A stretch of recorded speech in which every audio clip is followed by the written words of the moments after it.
Vamos continuar então. O formato desse vídeo vai ser um pouquinho diferente. Graças à sugestão de um aluno que eu resolvi alterar. Então, eu gasto muito tempo editando e fazendo todo aqueles balãozinhos, quadradinhos, enfim, tudo. E como está no final do curso, eu queria terminar toda a matéria essa semana, para não dar matéria nova na semana que vem. Então eu vou correr. E uma coisa que eu vou fazer também é, mesmo pós fim do curso, eu vou continuar colocando os vídeos para quem tiver interessado. Aí eu edito bonitinho e tudo mais e deixo aí disponível os vídeos para quem quiser aprender outros tópicos de série de tempo que não foram cobertos no curso. Bom, o que a gente precisa fazer ainda, agora que a gente já sabe as propriedades do AR, do MA e do ARMA, é aprender como identificar eles na vida real. Vida real que eu digo com dados, né? Quando a gente tem uma série de dados para modelar, se por acaso a gente esquece de colocar em alguma estrutura que os dados porventura tenham, a gente vai ter problemões. A gente já viu isso, mas eu vou falar um pouquinho mais disso nessa aula. Então a primeira coisa que a gente vai ver é como pegar uma série estacionária e, e entender qual é justamente a ordem do modelo. Então, na verdade, essa metodologia que eu estou colocando aqui para vocês, que é dividida em 4 passos, em geral a gente vê em livros só 3, né? Porque previsão muitas vezes não aparece, mas é uma metodologia que tem muita gente que chama metodologia de Boxen e Jenkins, né? Que o que eles propõem é assim, primeira coisa que você faz quando você pega qualquer série de dados é identificar se ele é um AR, um MA ou um ARMA. E se for um AR, um MA, um ARMA, qual é a ordem dele, né? É um AR1, é um AR2? Isso que ele está chamando de ordem P. É um MA1, é um MA2, é a ordem Q. É um ARMA 1, 2, é a ordem PQ. Aí a gente estima o modelo. Depois que estima o modelo, tem que verificar se o resíduo é ruído branco ou não. Se ele não for, significa que tem alguma coisa lá nos meus dados, algum elemento da série que eu não modelei, não coloquei explicitamente. Isso aí dá um monte de problema. A gente não vai ter estimador nem consistente, muitas vezes viesado, que é isso que a gente trabalhou na primeira metade do curso. Eu vou relembrar isso um pouco para vocês agora, daqui a pouquinho, daqui a alguns slides, daqui a uns 4 ou 5 slides. Uma vez que a gente verificou se os resíduos não rejeitam a hipótese de nula de ruído branco, aí beleza, a gente acha que eles são ruído branco, beleza, tá tudo certinho, vamos fazer previsão. Essa parte é uma parte, digamos, adicional. Mas qual que é o problema disso aí, né? Não é fácil muitas vezes identificar a ordem do modelo. Não é fácil identificar o P e o Q. A gente tem que usar algum tipo de ferramenta para isso. A primeira ferramenta que a gente usa é essa, a função de autocorrelação, ou FAC. Função de autocorrelação é um treco simples. Ó. O gráfico da autocorrelação contra a defasagem é a função de autocorrelação. Tão simples quanto isso. Ó, vamos lá. Então, isso aqui é o quê? É a autocorrelação, certo? É a autocorrelação. E aqui é a defasagem, beleza? É, Dado que a gente já aprendeu várias coisas. Dado que a gente já aprendeu das propriedades da função de autocorrelação, como vocês acham que vai ser a autocorrelação de um MA2, por exemplo? Ó, o MA2, em teoria, né, ele vai ter uma autocorrelação. A primeira autocorrelação vai ser diferente de zero, vai ser, sei lá, aqui. A segunda autocorrelação também vai ser diferente de zero, sei lá, aqui. E todas as outras autocorrelações vão ser zero, beleza? Isso é o que eu espero ver entre as autocorrelações de um MA2. Só espero ver duas autocorrelações diferentes de zero. Tranquilo? Se fosse um AR agora, o AR a gente sabe que tem autocorrelação dada por. Ó, que beleza esse meu φ aqui. Φ elevado a J. Eu tô com a lousa digitalizadora, é a primeira vez que eu uso. Tranqueira, né? Ficou feio, mas tudo bem. Φ elevado a J. Essa é a minha autocorrelação. Então, se eu tenho um processo estacionário, meu φ é menor que 1, aqui, por favor, não encano com esse 1 a 5. Eu fiz esse gráfico no LaTeX e eu esqueci de colocar números mais condizentes aí. Mas isso é autocorrelação, né? Sei lá, não podia ser de 1 a 5, tá?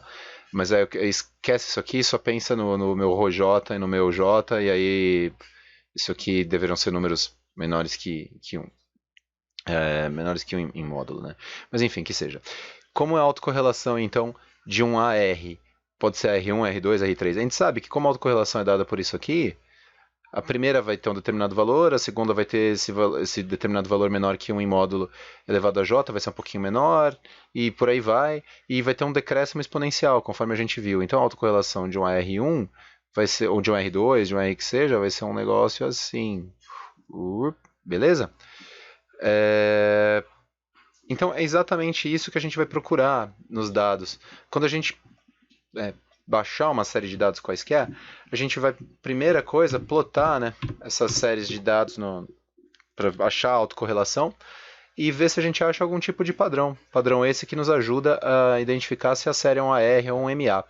Então, como eu falei, um AR 0,5, isso aqui, agora sim, os valores estão corretos, né, aqui e aqui, porque agora eu plotei uma função de verdade, né?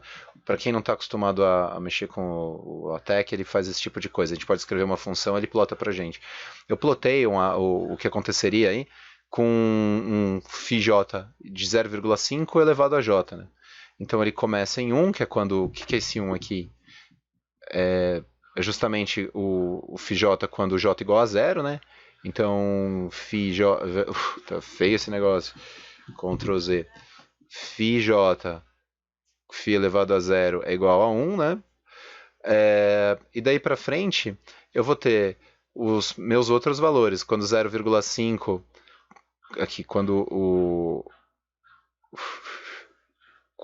meu j for igual a 1, tosco, isso aqui vai ser igual a 0,5. Beleza? Que é 0,5 elevado a 1, que é a minha primeira autocorrelação. Depois, quando o j for igual a 2, eu vou ter 0,5 ao quadrado. Ups, esse aqui ficou muito feio. Só um instantinho. Opa. Vamos lá. Ctrl Z. Nossa, o negócio não é fácil. Aí, vamos ver se eu consigo fazer melhor agora. Aqui, bom, ficou subindo, mas vocês entendem, 0,25. Beleza? E por aí vai, eu tenho um decréscimo exponencial então da minha função de autocorrelação. Então, se eu tenho uma função de autocorrelação assim, eu sei que ele é um AR. Agora, qual é o problema disso aí? Eu não sei se ele é um R1, 2, 3. Se eu olho para uma função de autocorrelação e ela tem essa cara aí, eu não sei dizer se ela é um AR1, AR2, AR3, porque todos os ARs têm um decréscimo exponencial com essa cara, certo?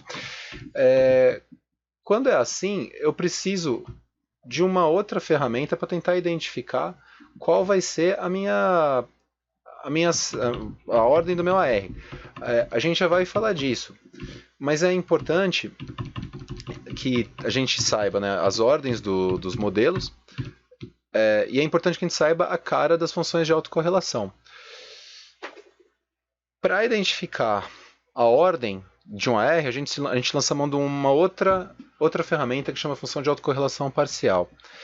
Eu só queria chamar atenção para uma coisa. Isso que a gente está falando são as caras dos processos em termos teóricos, né? Como se comporta um AR1, como se comporta um ARP, como se comporta um MA1.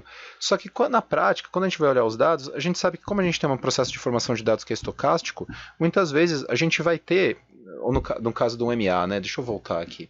Você pensa, um MA, em teoria, um MA teórico, ele vai ter um MA2. Ele vai ter a primeira correlação diferente de zero, a segunda autocorrelação diferente de zero. Todas as outras autocorrelações são diferentes de zero. Só que quando a gente está trabalhando com dados de verdade, é bem possível que a gente tenha uma determinada autocorrelação que se dá ao acaso, porque a gente está trabalhando com variáveis aleatórias. Então é bem possível que a gente tenha uma terceira autocorrelação diferente de zero, uma quarta autocorrelação diferente de zero, uma quinta também, apesar do processo ser um MA2. O que a gente tem que fazer, então? A gente tem que fazer algum tipo de teste estatístico, tem que olhar para intervalos de confiança para saber se esses valores aqui não são pequenos o suficiente para a gente falar que eles são estatisticamente não diferentes de zero. Ou seja, a gente tem que estabelecer um intervalo de confiança aqui Beleza? Funciona para os dois lados, né? As bandas aqui tem que estar para cá também. Aqui no meu gráfico agora eu só plotei para um lado. E aí eu tenho que estabelecer um intervalo de confiança para poder fazer os testes e saber se esses valores aqui, apesar de estarem diferentes de zero, numericamente, se eles são não distinguíveis de zero, se eles são não diferentes de zero, estatisticamente. Beleza? Eu faço uma hipótese nula de que cada um deles é igual a zero e vejo se eu rejeito ou não. Se eu rejeitar a hipótese nula de que esse valor aqui é diferente de zero e que esse valor aqui também é diferente de zero, eu tenho pelo menos alguma certeza, né, algum grau de confiança para falar que esse treco é um MA2. Então, na prática, como a gente está trabalhando com dados estocásticos, dados aleatórios, eu tenho autocorrelações diferentes de zero, mesmo que elas sejam estatisticamente não diferentes de zero, beleza? A gente vai ter que fazer uns testezinhos para isso, a gente vai ter que estimar esses intervalos de confiança. Vamos voltar. Então, o que a gente quer é identificar padrões, comparar o que a gente está vendo na série com os padrões teóricos. Os padrões teóricos emergem daquelas propriedades dos últimos 3 vídeos, que são os vídeos do ARMA e ARMA, e a gente vai comparar os dados de verdade, né, os formatos das funções de autocorrelação com os formatos das funções de autocorrelação que a gente vê com os dados. A gente compara o esperado com os dados. Na prática, como eu falei, é difícil fazer essas coisas, tem teste, a gente fica olhando, mas é complicado. O que a gente sempre tem que fazer, no fundo, é depois que a gente modelou, para ter alguma noção do que a gente se a gente fez certinho, a gente tem que ver se os resíduos são ruído branco. Beleza? Se os resíduos são ruído branco, a gente tem alguma ideia, alguma noção de que a gente modelou direitinho. O que acontece se a gente modelou errado, né? Se os resíduos não são ruído branco? Aí a gente já viu isso várias vezes, mas vamos lembrar. Olha aqui nesse exemplo. O que está pegando? Eu tenho aqui um YT, que é explicado pelo YT-1, mais um termo de erro.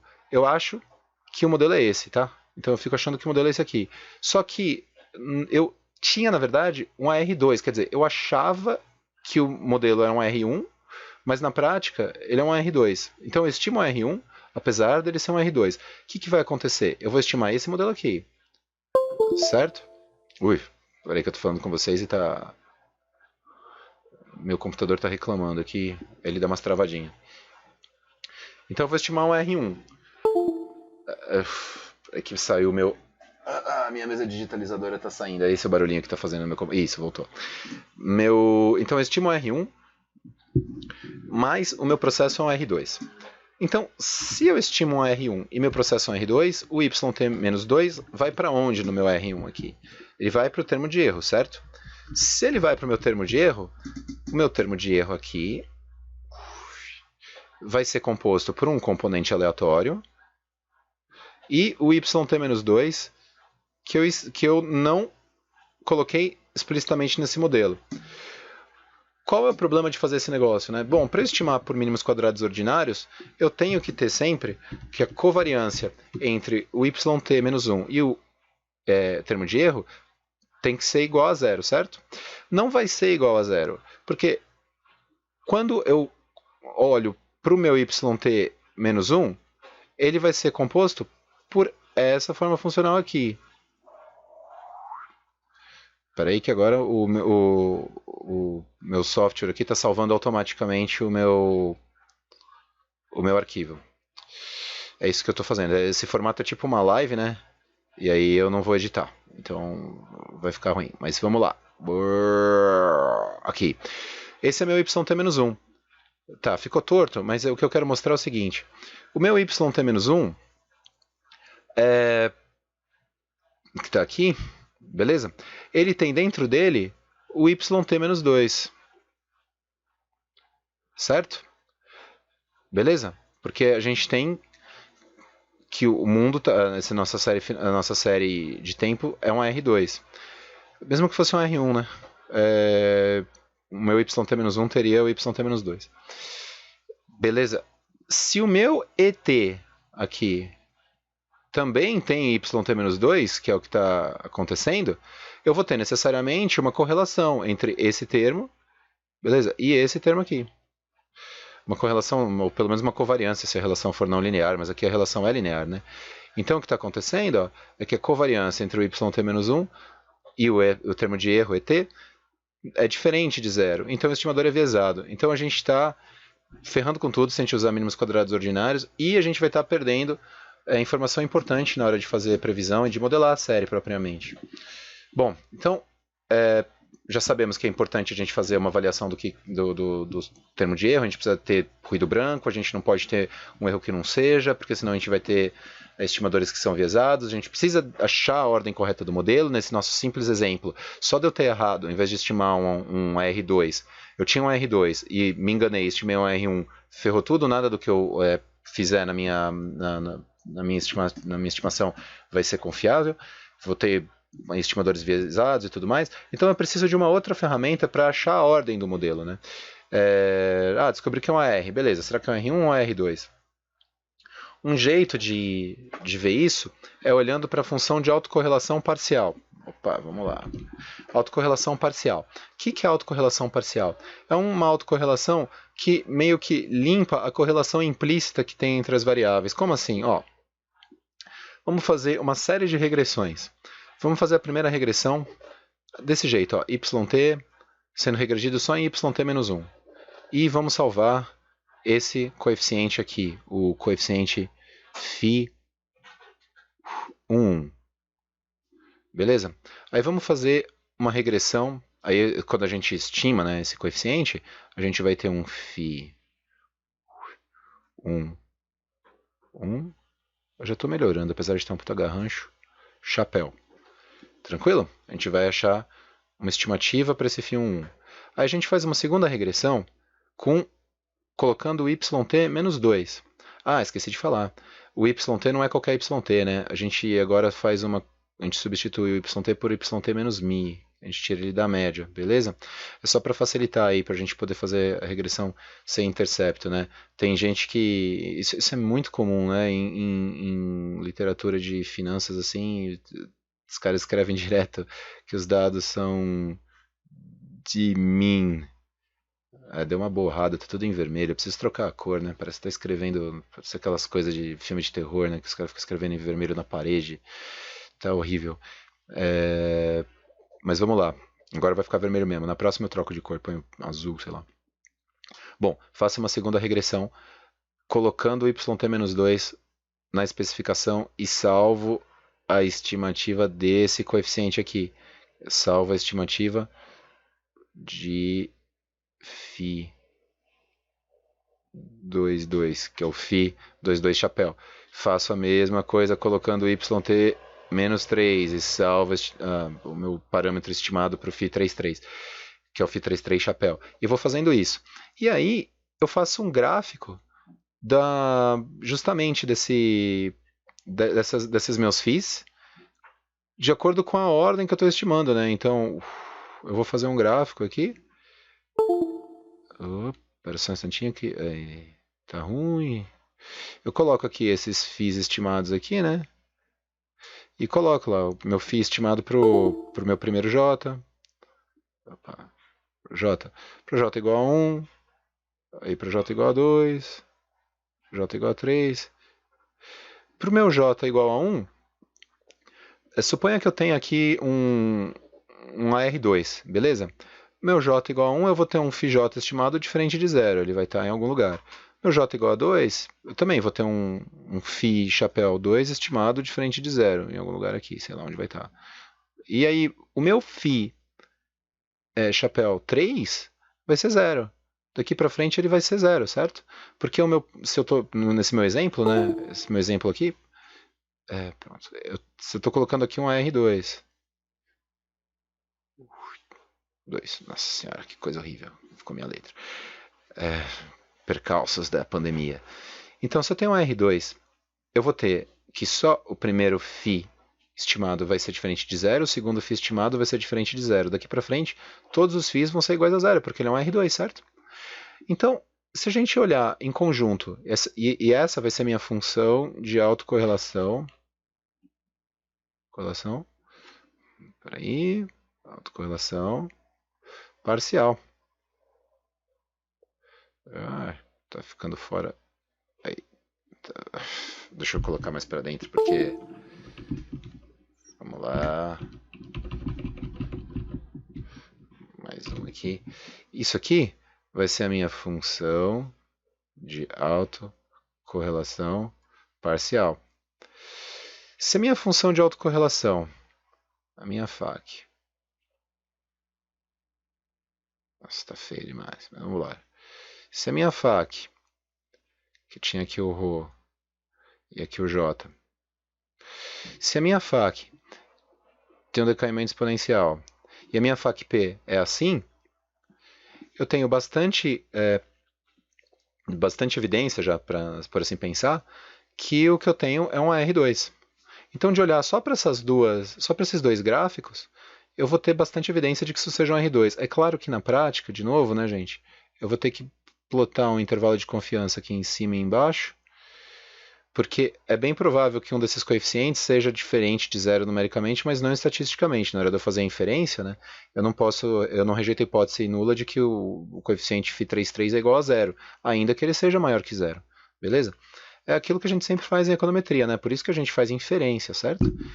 Muito bem. O que importa é que os dois primeiros, se eu estou no R2, aqui da FAQ-P sejam diferentes de zero, e que na minha FAQ eu tenho um decaimento exponencial. Aí eu tenho informação suficiente para imaginar que isso seja um AR2. Beleza?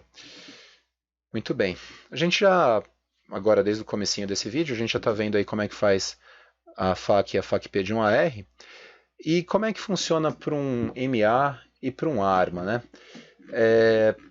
Eu vou, assim que acabar de falar, eu vou dar um pause aqui no vídeo e vou colocar vou colocar uma página do livro do Enders mesmo, que tem várias formulações teóricas aí, vamos dar uma olhadinha, mas vamos fazer desenhinhos agora, espero que não fique muito terrível com a lousa digitalizadora. Como que eu espero então ver a FAQ e a FAQ-P de um ARMA e de um MA?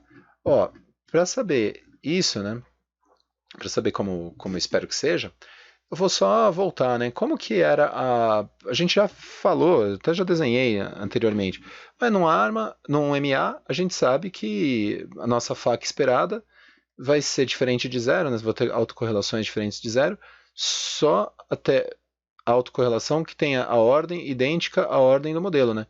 Eu só coloquei isso aqui para a gente relembrar.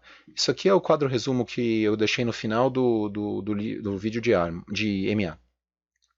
Se eu tenho um MA1, eu só vou ter essa aqui é a variância, ela é sempre diferente de zero, só a minha primeira autocovariância, e por consequência a primeira autocorrelação é diferente de zero. Quando eu tenho um MA2, a minha primeira autocorrelação é diferente de zero e a segunda autocorrelação é diferente de zero, as demais são zero. Se fosse um MAQ, eu teria, se fosse um MAQ, eu teria até a autocorrelação, autocovariância, né?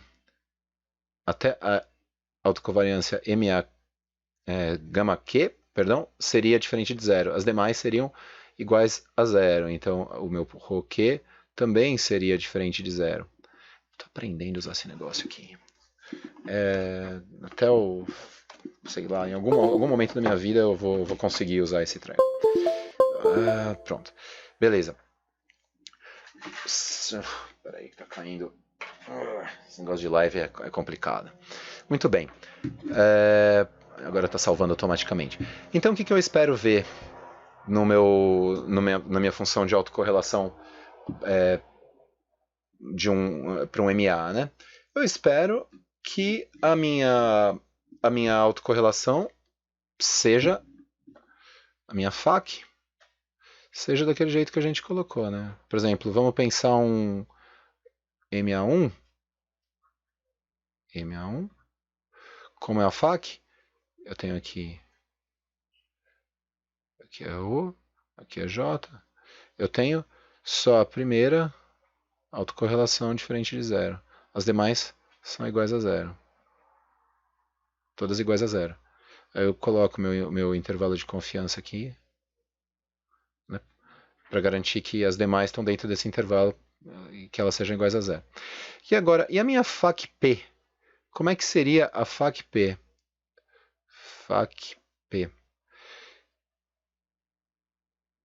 Minha FAQ-P é semelhante ao que a gente tinha feito a FAQ-P é aquilo que a gente viu no último slide aqui, né? Ó, essa é a FAQ-P, certo? A FAQ-P eu vou ficar fazendo regressões, colocando as minhas autocorrelações aqui, né? Colocando, perdão, ordens diferentes de um AR, e vou ficar supondo, teoricamente, que... Opa, tá caindo minha caneta digitalizadora aqui. Mesa digitalizadora. Então, eu vou ficar fazendo esse tipo de regressão para assim, com várias defasagens sendo adicionadas. Beleza? Só que a gente viu já que quando o processo MA é invertível, eu consigo escrever ele como R infinito, não consigo? Lembra aquela história, né? Se eu tenho um YT igual a C mais YT mais θ yt menos 1, e eu escrevia o yt menos 1 com notação lag, eu podia escrever o seguinte, né? Esquece, desencana do C por enquanto, só para facilitar. Não faz diferença nenhuma, beleza? Mas vamos lá. O que eu tenho aqui? Se eu escrever o yt com notação lag, eu vou ter que yt dividido por 1 menos... Perdão, aqui é que eu coloquei mais, né? Então vai ficar 1 mais θL é igual a yt. Beleza? O que é isso aqui? É uma soma de PG infinita com o primeiro termo yt e o segundo termo sendo multiplicado pela razão, que é menos θL. Certo? Sendo assim, eu transformei meu MA num AR infinito. Quando eu fizer, então, regressões assim, né? Do mesmo jeito que a gente fez aqui, o que vai acontecer? Eu vou ter que o meu primeiro coeficiente vai ser diferente de zero, estatisticamente, o meu segundo também vai, o meu terceiro também vai, o meu quarto também vai, e daí para frente eu vou ter todos os coeficientes supostamente diferentes de zero, mas eles vão ficando cada vez menorzinhos, certo? Por que eles vão ficando cada vez menorzinhos? Porque eu tenho justamente uma soma de PG infinita, e o meu processo é invertível, esse treco aqui supostamente tem limite, né? Aquela história para o processo ser infinito, o somatório dos meus tetas ao quadrado tem que ser finito, né? Ou o teta em módulo tem que ser finito. Então, por causa disso, eu tenho um AR estacionário e eu tenho que cada um desses, né, dos coeficientes do meu AR infinito, isso aqui é um AR infinito. AR infinito. Cada um dos meus coeficientes do AR infinito vão ficar cada vez menores. Ou seja, a minha FAQ-P não é mais como a do AR truncava, ela sumia na minha ordem do modelo. Se eu tinha um AR2, a minha FAQ-P ia começar a ter todos as bolinhas aqui que eu tinha, eu estou representando com bolinhas, né? Mas todos os valores dos meus FIIs estimados iam ser iguais a zero a partir da segunda, minha segunda defasagem. Na minha FAQ-P de um MA, o que eu vou ter é um decaimento exponencial. Beleza? Então, eu vou ter um decaimento exponencial justamente porque o meu MA pode ser escrito, né, como um AR infinito. Beleza? Se o MA é um AR infinito, o que eu vou ter então é uma FAQ-P com um decréscimo aí exponencial. E eu vou ter a minha FAQ diferente de zero só no seu MA1, só a minha primeira autocorrelação vai ser diferente de zero, as demais vão ser iguais a zero. Se for um MA2, só a segunda autocorrelação vai ser diferente de zero, as demais vão ser iguais a zero. Se for um MAQ, só até a autocorrelação Q vai ser diferente de zero, as demais vão ser iguais a zero. É isso que eu estou colocando aqui. Beleza? Então tá bom. Resumindo, até o momento, né? Eu vou voltar já. Quando a gente tem um AR a fac decai exponencialmente e a fac P é truncada na defasagem P, e no MA, a fac é truncada na defasagem Q, o MAQ, e ela decai exponencialmente na fac P. Beleza? Vamos ver de um arma. Ó, isso aqui são as autocovariâncias de um arma. Elas são meio que um misto, né, do que a gente esperaria ver entre um MA e um AR. É bem mistão mesmo. Mas o que isso está falando para mim? É o seguinte, na hora, esse aqui por acaso é um arma 1-1, né? Eu não coloquei aqui, mas esse é um arma 1-1. Arma 1-1. Beleza. Note o seguinte, a variância é um misto dos dois, mas a primeira autocovariância, e por consequência a primeira autocorrelação, vai ser um pouco estranha. As demais vão ter um decaimento exponencial bonitinho. Por que isso, né? Porque eu tenho a primeira autocovariância sendo influenciada pelo termo MA aqui, certo? E um MA, né, quando eu penso na autocorrelação,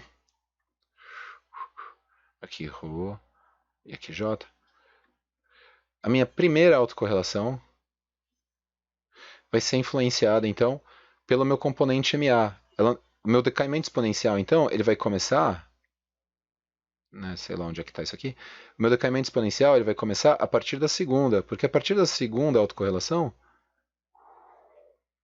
então daqui para frente eu vou ter autocorrelações tendo um decaimento exponencial. Porque a partir da segunda autocorrelação ele vira um AR, por assim dizer. Se fosse um arma 1-3, por exemplo, se fosse um arma 1-3, eu teria uma situação um pouquinho diferente, né? Eu teria aqui 2, teria 3, e aí 4, enfim. Aí eu teria A1, A2 e A3 mais esquisitas, e a partir da 4 eu teria um decaimento exponencial bonitinho. Qual que é o problema disso, né? De olhar para esse gráfico, não dá para saber direito se eu não estou tendo um decaimento exponencial a partir da primeira, fica difícil. O que eu sei é que essas três primeiras aqui, elas têm influência do componente MA, então elas são diferentes de zero e elas vão ser esquisitonas. Dali para frente eu tenho um decaimento exponencial porque eu só tenho o componente AR falando comigo, certo? É um arma, nesse exemplo agora que eu dei, no caso era um arma 1-3, né? É mais difícil, olhando para a FAQ e para a FAQ-P, identificar a ordem do processo. Beleza? Então a gente tem alguns testes aí para tentar ajudar a gente nessa tarefa complicada. Mas enfim, para sintetizar o que eu acabei de falar, né? Num arma, o que eu tenho é que a FAQ decai quando a minha defasagem é maior que a minha ordem do componente MA, né? Beleza? Então, se J maior que Q, porque o meu arma é PQ, eu tenho decaimento da minha FAQ. Beleza? Beleza. Em relação à FAQ-P, será que a minha FAQ-P ajuda? A FAQ-P de um arma também é um negócio complicado, porque como ela é algo que tem um componente de AR, um componente de MA, só deixa eu tirar esse negócio aqui para eu rabiscar mais e ficar tranquilo. Ela é meio AR, meio MA. O que vai acontecer é assim, né? Se eu tiver numa... Assim, o que cada um deles vai contribuir para mim, né? Eu sei que a FAQ-P de um AR-P é truncada em P. E eu sei que a FAQ-P de um MA-Q decai exponencialmente. Então o que eu vou ter é um misto dos dois. Eu vou ter um decaimento exponencial, assim como eu teria no AR, a partir do momento em que a minha defasagem for maior que a minha ordem do AR, certo? E aí, porque assim, o meu MA vai causar um decaimento exponencial de qualquer jeito. O meu AR vai fazer uma truncagem na ordem P do AR. Se eu tenho uma arma PQ, eu teria... Vamos lá, eu vou desenhar aqui. Essa é a FAQ-P. Tenho meus FIs, chapéu aqui. E aqui J. Vamos pensar uma arma 2-1.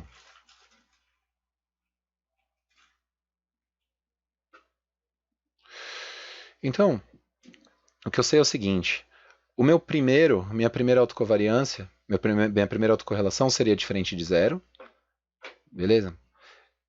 Por causa do A, por causa vou colocar aqui, dessa minha parte AR do meu arma, e minha segunda também. Beleza? E como o MA também tem um decaimento exponencial, a essas duas aqui eu estou somando também alguma coisa da autocorrelação que o MA está me contribuindo, né, por assim dizer, já que é uma arma. Daqui para frente, ele virou assim, a parte AR dele, para minha FACP, já não é mais relevante. Daqui para frente, ele vira um MA1. O MA1 decai exponencialmente para sempre. Então daqui para frente, ó, ele vai começar a ter um decaimento exponencial. Difícil também, né? Você vê que esses dois não fazem parte desse decaimento exponencial desde o começo. Mas a gente deveria conseguir observar que as duas primeiras autocorrelações parciais não fazem parte do formato bonitinho que o decaimento exponencial deveria ter a partir da terceira autocorrelação. Então, esse é o resumo.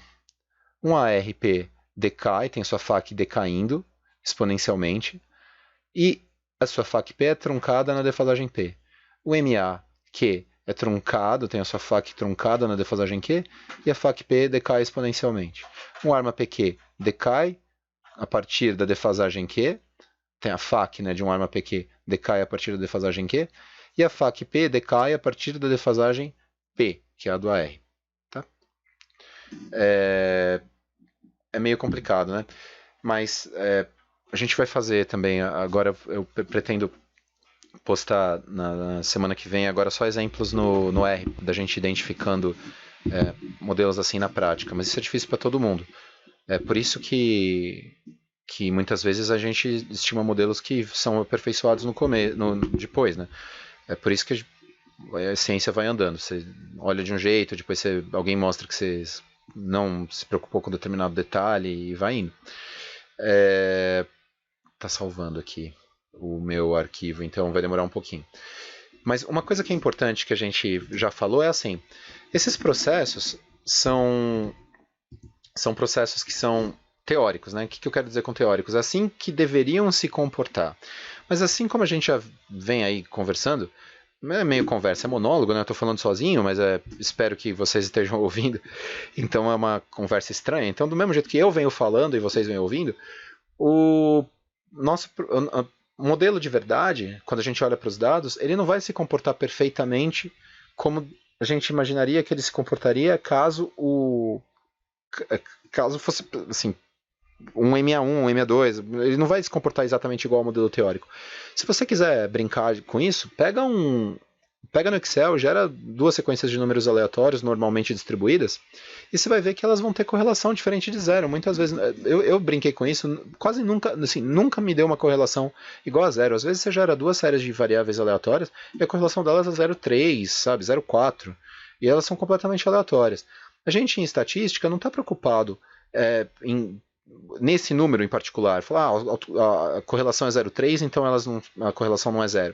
Não, a gente quer saber se um valor, apesar de ser diferente de zero em número, assim, absolutamente, se ele é distinguível estatisticamente desse zero, se ele é diferente de zero, se eu posso rejeitar ou não a hipótese nula de que ele é igual a zero.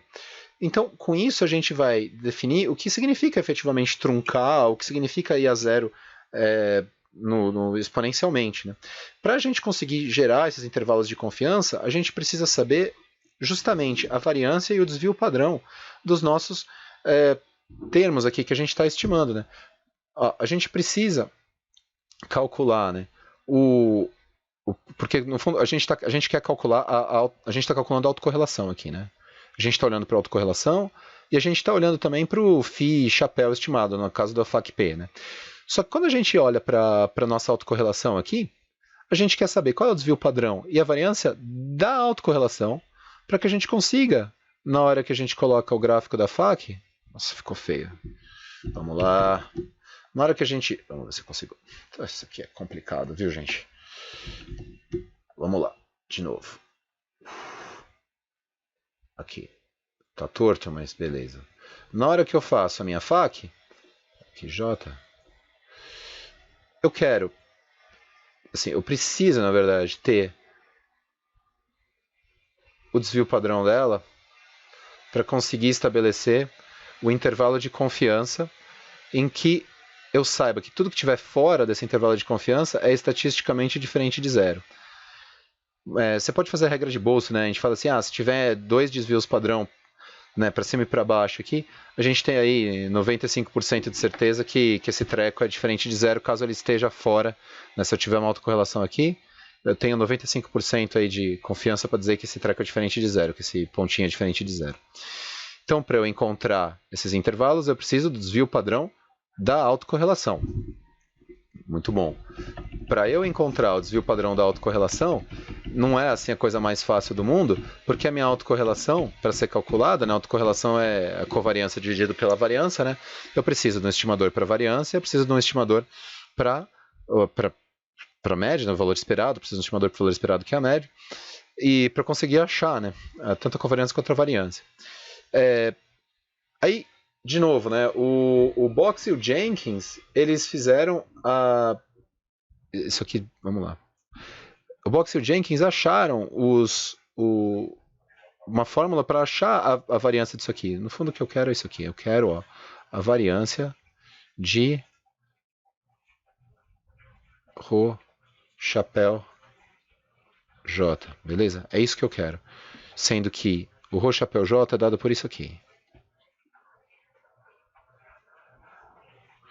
Para calcular o Rho, chapéu, J, eu preciso do Y barra, que é isso aqui.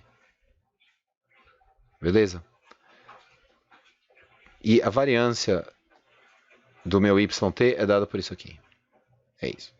Eu preciso então achar a variância disso aqui para conseguir construir os intervalos de confiança para o meu Rho chapéu. O Box e o Jenkins fizeram isso para a gente. Beleza? Eles mostram que para S igual a 1, a minha variância é dada por isso aqui. Para S maior que 1, a minha variância do Rho chapéu é isso aqui. Beleza? Então vou dar um exemplo. Vamos lá. Eu calculo 2 autocorrelações aqui para uma determinada série que eu estou observando. A minha primeira autocorrelação é 0,5, minha segunda autocorrelação é 0,015. Eu consigo rejeitar a hipótese nula de que elas são iguais a zero? Então a hipótese nula é Rho chapéu igual a zero. Vou fazer o Rho chapéu 1 igual a zero, o Rho chapéu 2 igual a zero. Para eu calcular isso, e aí eu vou usar a regrinha, né, 95%, sei lá, vou colocar 2 desvios padrão. Se o valor que eu achei, né, o 0,5 ou 0,0015, tiver acima de 2 desvios padrão de distância do zero, eu vou falar que ele é estatisticamente diferente de zero, rejeita a hipótese nula. Para eu fazer isso, eu preciso achar o desvio padrão. A variância, né, aí, voltando, quando S igual a 1, a variância é 1 dividido por T. O meu T é 100, beleza? Dado aqui, eu tenho uma série de tempo que tem 100 elementos. Eu tenho 100 aí, retornos, 100 preços, 100 o que quer que seja. Então, a minha primeira variância, a variância do Rho chapéu 1, é 1 dividido por 100. Beleza? Qual a variância do Rho chapéu 2? A variância do Rho chapéu 2, deixa eu apagar isso aqui, duro que eu escrevi depois.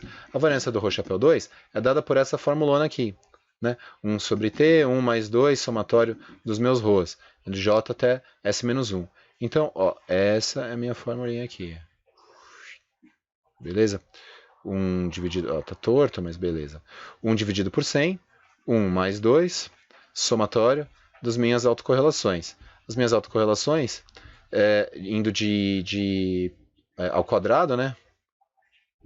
Beleza? E vai de J igual a 1 até S menos 1. Né? Como o meu J igual a 1, deixa eu apagar que realmente ficou feio. Meu J igual a 1, eu vou ter a primeira autocorrelação, minha autocorrelação é 0,5. Eu estou indo até 2, 2 menos 1 é 1. Então é só o 0,5 que eu vou olhar. Eu não vou olhar para o meu 0,0015. E eu vou ter, então, 1 dividido por 100, 1 mais 2 vezes 0,5 ao quadrado. Beleza? Por acaso, isso dá 0,0015. Pelo menos, salvo grande engano. Mas, pelo menos, quando eu fiz a conta, não sei que eu tenho errado, mas é isso aí. Aí, quando eu tiro a raiz quadrada disso aqui, beleza? Eu chego em 0,123. Aqui é desvios, é V. Então, para eu achar, né, minha região de não rejeição, para a minha hipótese nula de que o ρ é igual a zero, eu vou usar dois desvios padrão, então eu vou fazer assim, o seguinte, né? Se o coeficiente que eu estimei, 0,0015, for... Aí eu vou colocar aqui, ó, só para ilustrar. Se ele tiver entre 0,2, 0,245 ou menos 0,245, beleza? Eu estou na minha região de não rejeição. Qual é o meu valor? É 0,0015, beleza? Então 0,0015 está aqui dentro, tá? É menor que o valor crítico. Se ele é menor que o valor crítico, eu não rejeito a hipótese nula. Eu não rejeito a hipótese nula. Então, o que eu estou falando? Que o meu ρ chapéu, quer dizer, esse 0,0015, ele é um valor 0,0015 é maior que zero, certo? Só que ele é estatisticamente não distinguível de zero. Eu não rejeito a hipótese nula de que ρ2 chapéu é igual a zero. Então, o que quer que seja, eu estou truncando na minha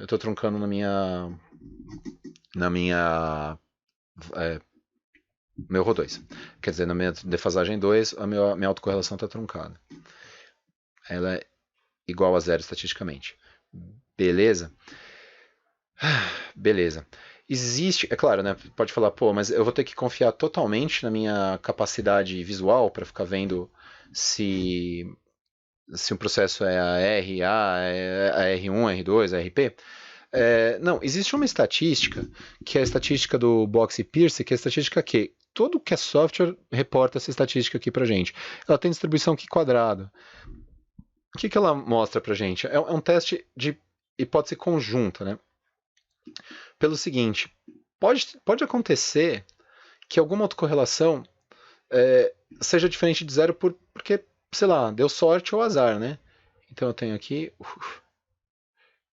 eu estou aqui num processo que é a R1. Então eu esperava ter um decaimento exponencial. Beleza? Isso aqui é da minha FAQ. Eu esperava ter um decaimento exponencial do meu R1. Só que acontece que lá na defasagem, sei lá, 6, eu tenho uma autocorrelação que está fora do meu intervalo de confiança, beleza? Assim eu vou ficar encasquetado, certo? Eu posso pensar assim, pô, será que isso implica que eu não estou com a R1? Eu estou, na verdade, com arma 1.6? Porque poderia, né? Meus ARs eles têm decaimento exponencial. Só que eu sei que o arma ele vai fazer com que a minha autocorrelação da ordem, no caso aqui, arma, põe aqui, será que é um arma 1.6? A gente sabe que a autocorrelação de um MA é sempre diferente de zero na sua ordem, né? Então, quando eu tenho um arma, eu tenho uma mistura de um AR com MA, então se eu tenho um decaimento exponencial e de repente a sexta autocorrelação, a sexta defasagem tem uma autocorrelação diferente de zero, eu posso pensar, puta, acho que não é um AR, acho que é um arma. Mas isso aqui pode ter acontecido por uma questão de azar. Para a gente tentar eliminar esse tipo de coisa, teve essa estatística aqui que foi desenvolvida. Ela é uma estatística, então ela tem distribuição aqui quadrado. Ela é uma estatística que faz um teste de hipótese conjunta. Que teste de hipótese conjunta é essa, né? É de que todos os valores das autocorrelações são iguais a zero. Todos, a partir de uma determinada defasagem, né? Todos são iguais a zero. Isso tende a aniquilar o efeito de um elemento só tá aí por azar. Beleza? Se eu rejeito a hipótese nula, significa que ao menos um desses elementos, né, uma das autocorrelações, é igual a zero. Beleza, isso perdão, é diferente de zero. Se eu rejeito a hipótese nula, então pelo menos uma das minhas autocorrelações é diferente de zero. É interessante porque quando a gente tem autocorrelações muito próximas do meu nos meus intervalos de confiança aqui, dos meus limites do intervalo de confiança, são, a gente não sei discernir se ela está um pouquinho acima, eu posso falar, ela está um pouquinho acima, ela é diferente de zero. Não, quando a gente faz esse tipo de teste Q, o fato de eu estar considerando a hipótese conjunta, né, uma hipótese de restrição conjunta, diminui o efeito de um elemento só, está me levando para um engano. A gente vai ver isso um pouquinho mais quando a gente fizer os testes com o R. Beleza? A questão é que essa estatística aqui, ela não funciona bem quando a amostra é pequena. Aí teve uma correção do Young Box aqui, que ela assim, muda algumas coisinhas aqui, mas ela continua tendo, só que aqui agora, isso aqui é interessante que ela tem distribuição, ela converge em distribuição para uma aqui quadrado. Mas a gente consegue, né, rejeitar ou não a hipótese nula porque a gente sabe a distribuição da estatística de teste.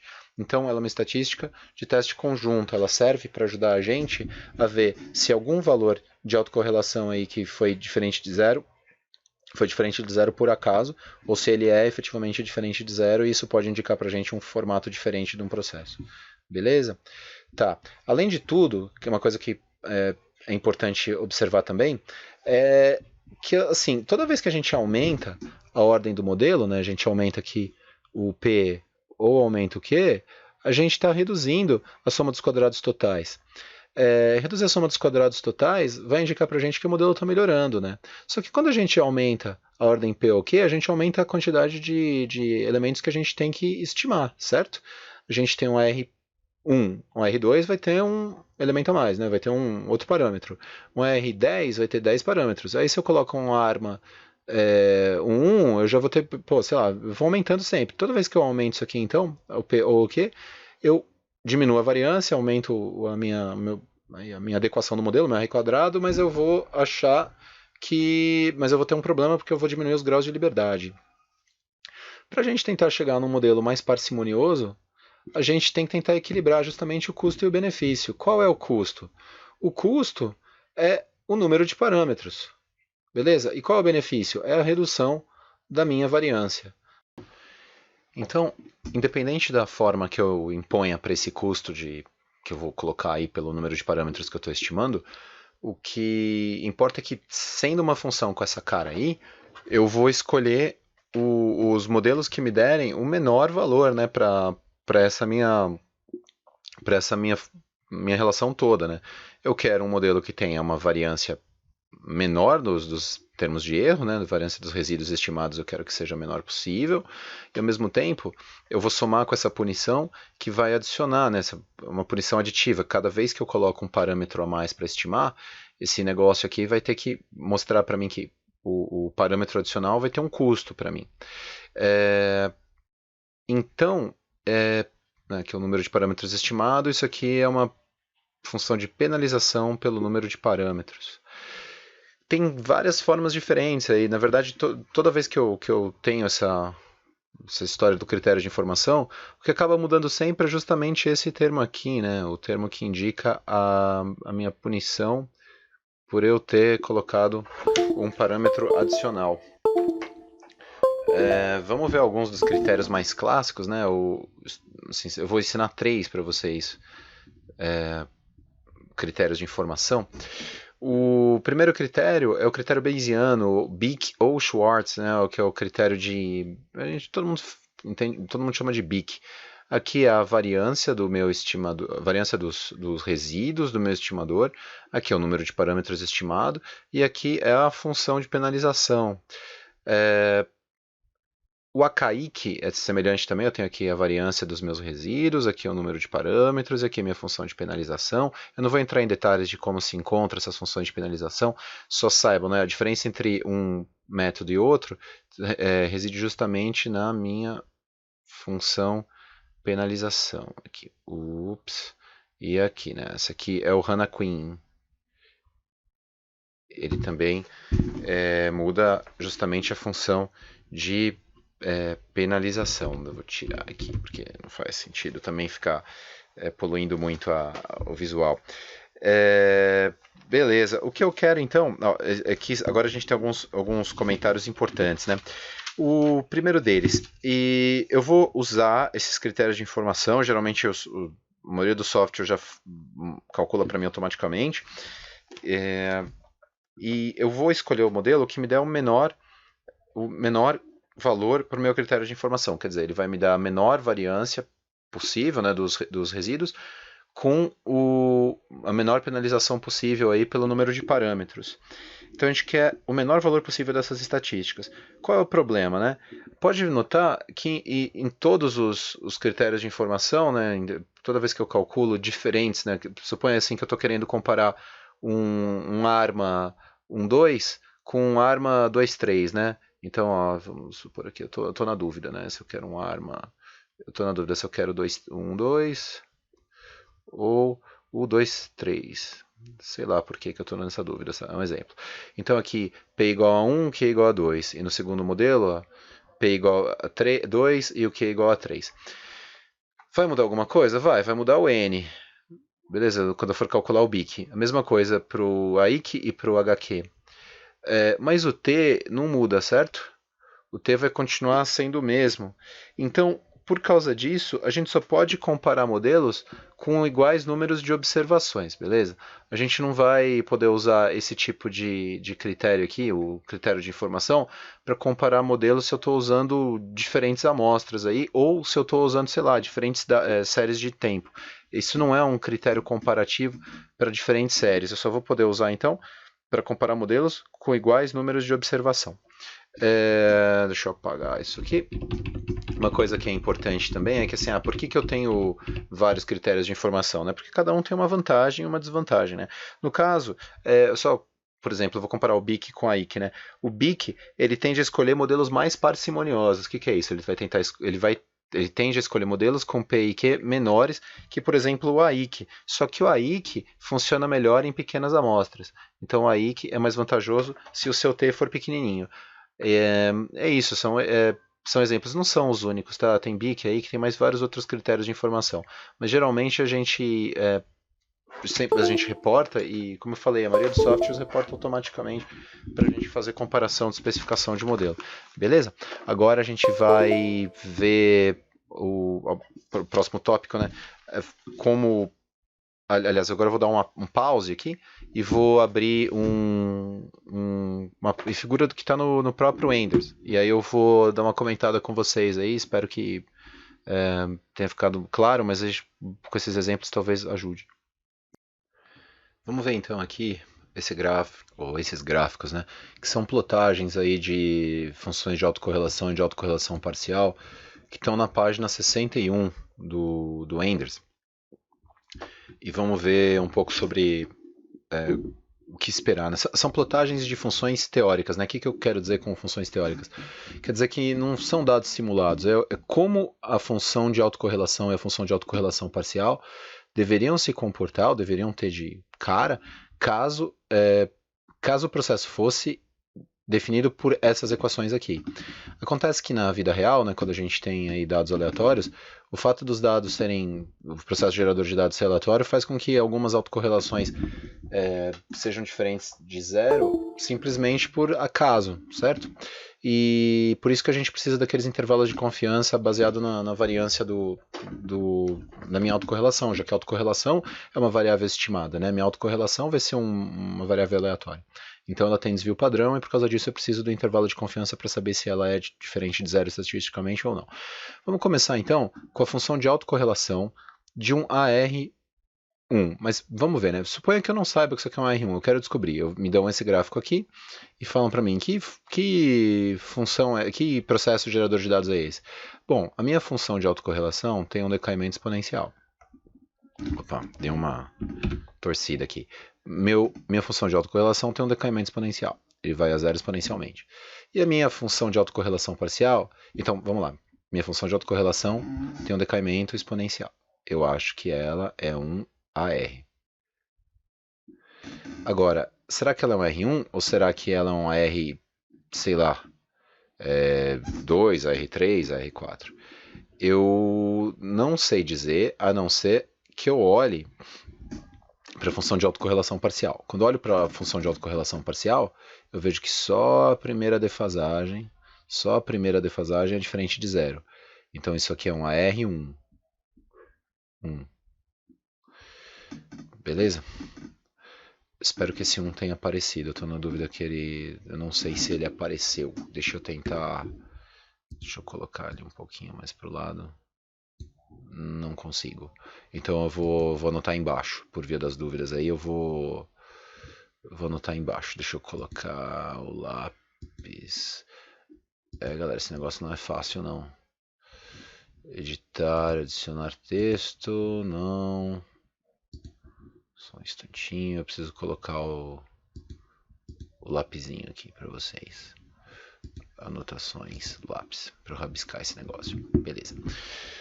Muito bem. Vamos para o segundo processo. Esse segundo gráfico aqui tem uma outra cara, mas ó, eu continuo tendo um decaimento exponencial, só que eu estou tendo um decaimento exponencial que está alternando. Ó, olha só, o decaimento exponencial está fazendo assim, ó. Aqui, aqui, aqui, aqui, aqui. E ele vai indo para zero. Isso é um AR também, certo? De olhar para esse negócio eu penso, bom, pode ser uma arma, tá? De olhar para isso assim eu não tenho certeza do que é, mas o primeiro candidato é um AR.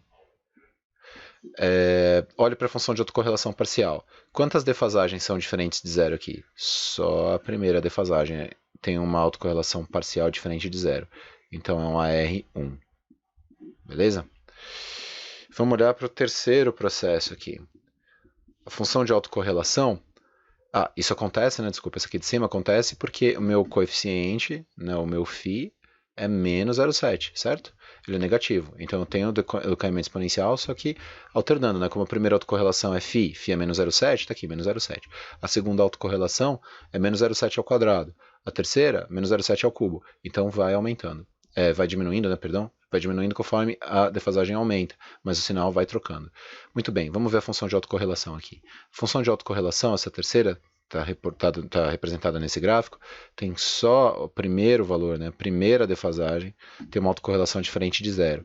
Todas as demais são iguais a zero. Na prática, né, olhando para dados, como é que seria? Teria outras diferentes de zero aqui, mas elas deveriam estar dentro de um intervalo de confiança para mostrar que o valor da autocorrelação não é estatisticamente diferente de zero. Não poderia rejeitar essa hipótese nula. Então isso é um MA. Eu não sei se é um MA1, 2, 3, 4, tá? Aliás, sei sim, perdão. Claro que sei. Olhando para a função de autocorrelação, eu já sei que isso é um MA1. Só a primeira defasagem é diferente de zero. Mas só para ter certeza, quando eu olho para a função de autocorrelação parcial, eu vejo um decaimento exponencial, né? Como um MA é um AR infinito, eu tenho aqui um decaimento exponencial da minha função de autocorrelação parcial. Exatamente o que eu esperava ver. Perfeito.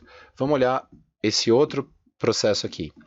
Olha, eu tenho um decaimento exponencial também.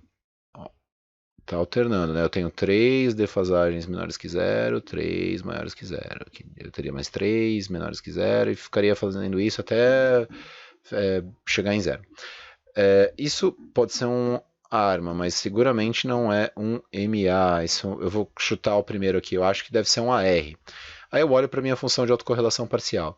Quais defasagens são diferentes de zero? Quais defasagens são diferentes de zero? A primeira e a segunda. Se só a primeira e a segunda defasagem são diferentes de zero, isso é um AR2. Beleza?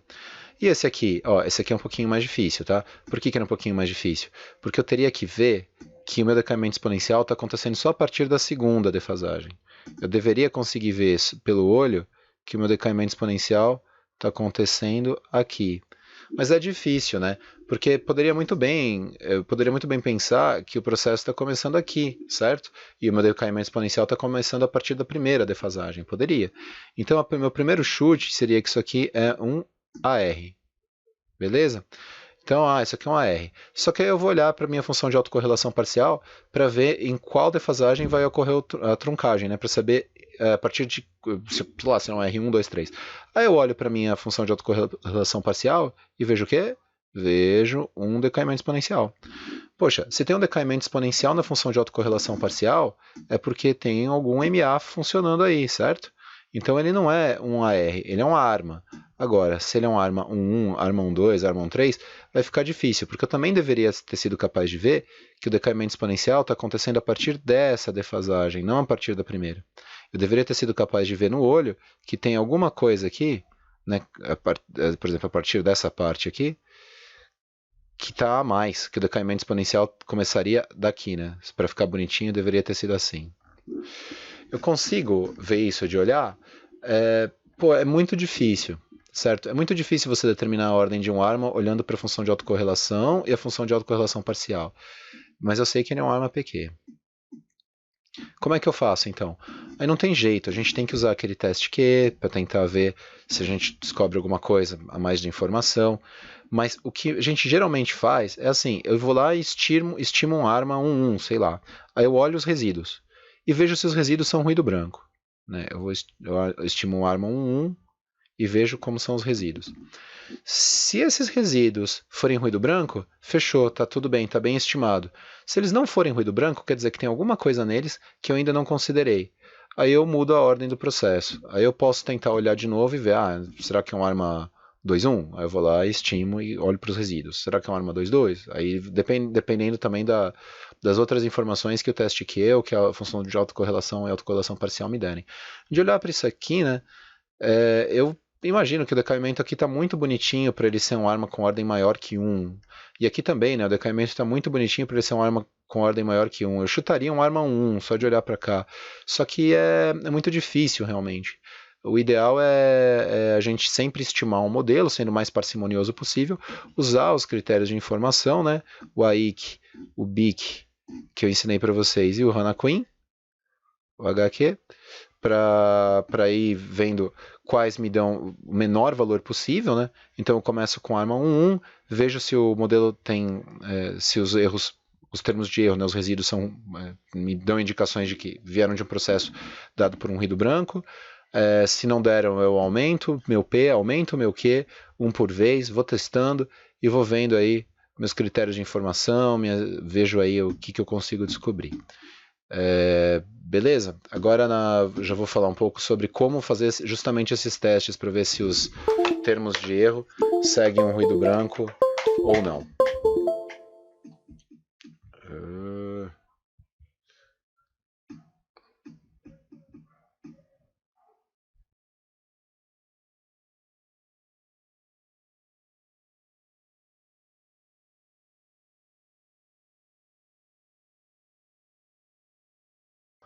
Vamos ver diagnósticos de resíduos agora, certo?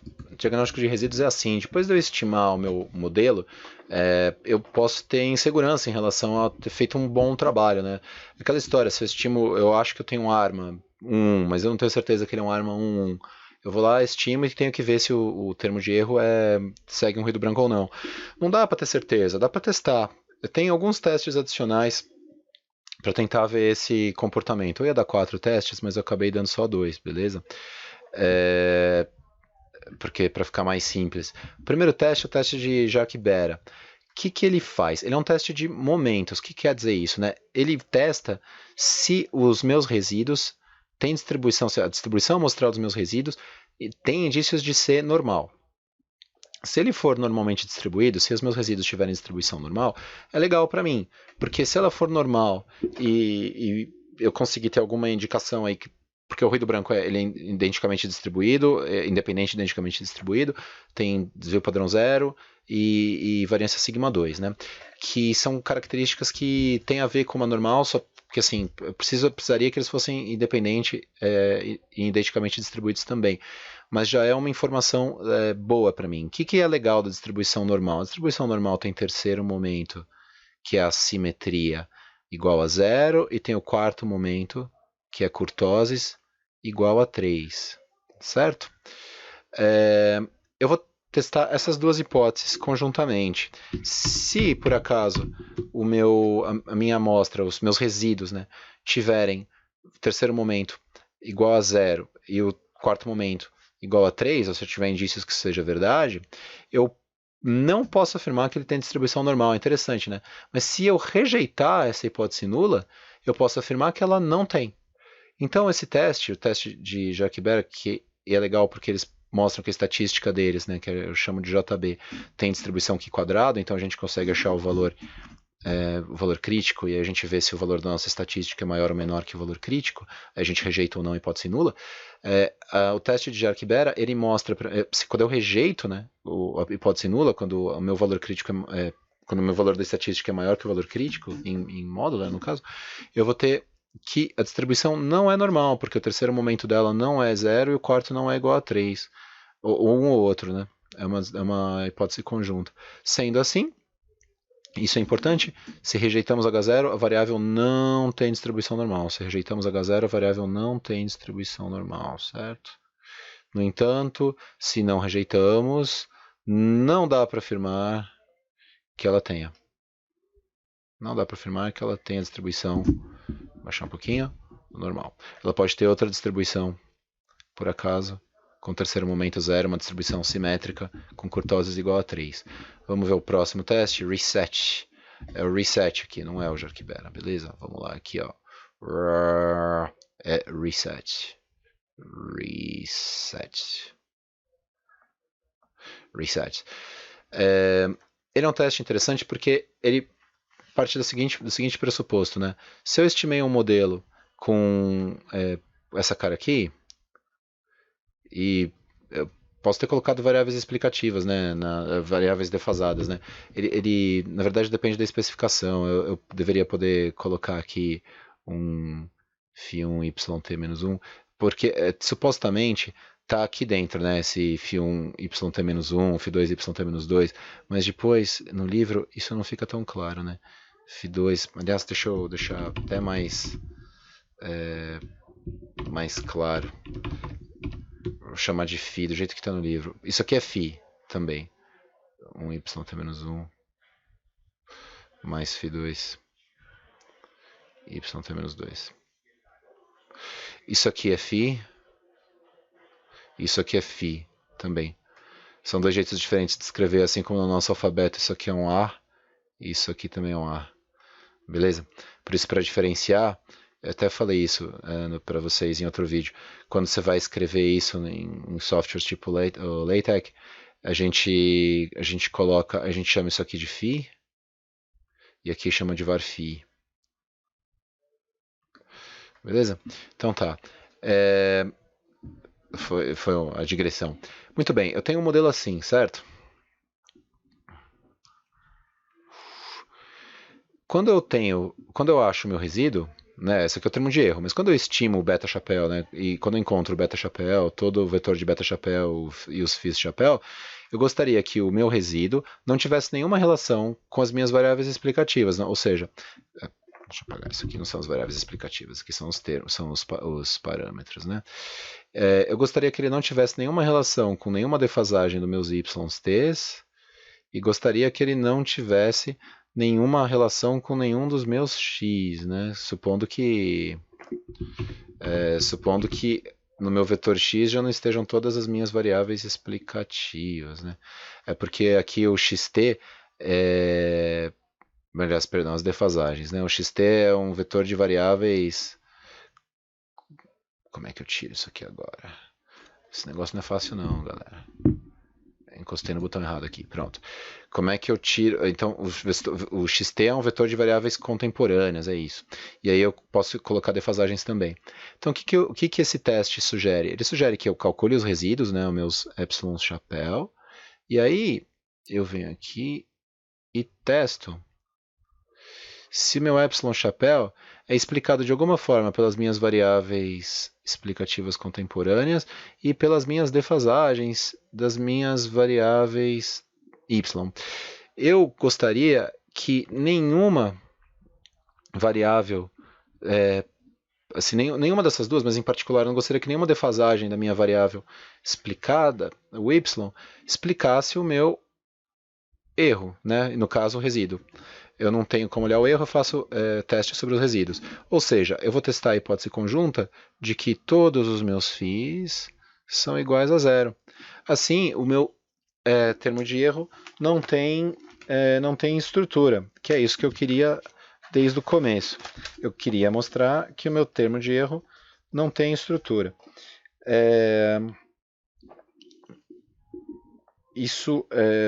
Mas na verdade ele é interessante porque ele é um teste que ele também permite captar algumas não linearidades, isso é legal. Eu vou explicar o teste LM aqui, vou escrever o teste LM para vocês. Eu não digitei por alguma razão, mas eu vou escrever para vocês. Muito bem, essa estatística, a estatística reset, converge em distribuição para uma distribuição F. F que tem algumas coisas, né? Tem diferentes graus de liberdade, porque tem os graus de liberdade do numerador e do denominador. O H é o número de defasagens, tá? Que eu estou considerando no meu modelo. H, então, é o número de defasagens do meu modelo. O T é o tamanho da série, né? É quantos períodos eu estou considerando aí na minha série. K é a dimensão do xt, quer dizer, o número de variáveis independentes, contemporâneas que eu estou colocando. E como eu falei, o H é o número de defasagens, né? Que eu estou considerando nessa minha série. Deixa eu abrir aqui para vocês, eu vou explicar o teste LM freestyle aqui. Por isso que eu estou chamando esse vídeo de fake live. Essa foi uma sugestão de um aluno, foi uma sugestão brilhante, assim, porque editar demanda muito tempo. A prova é semana que vem, e se eu editasse, eu ia ter que deixar esses vídeos para serem enviados só na semana que vem.